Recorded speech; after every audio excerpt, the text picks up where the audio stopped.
Mom, the Zionists are thirst trapping for apartheid again. And we've seen this before, right? It's an active marketing strategy by Israel, just as Rhodesia did, to try and get people to come over, right? If you can convince everyone that the people are hotter, or the IDF husbands are so good, or the IDF wives are so strong and cool, then you can convince more young, typically Western people to come make Aliyah and fight in the IDF and, contribute to your settler population, which is fundamental to what Israel wants, right? It wants a Jewish majority, and part of that is murdering Palestinians, and part of that is importing people from across the world.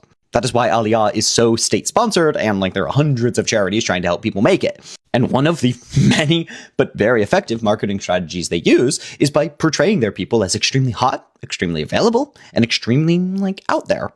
And once you see a lot of Zionist propaganda, as I unfortunately have, you will see this consistent pattern that not only is it their people generally, everyone in Tel Aviv is very hot, which is not true.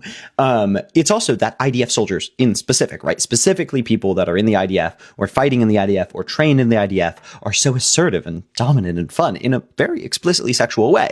And that is to motivate people to join the IDF, and also directly leads into the development and justification of violence in the IDF, right? If you fetishize that, then you are more likely to embody that. And I could go through hundreds of examples of this. Obviously, this isn't enough to prove that whole thing, but I suggest if you are not considering going to Israel, you should go watch them, because America does a very similar thing. We sexualize our military, not only in the way that we make certain people in the military look very hot to get recruits, but also there are a lot of discussions in the military about how hot Persian women are, or how hot Afghan women were, right? And that is used as a very despicable and very disgusting incentive to join the military, as an implicit promise that you will gain access to those women, and very often not consensually.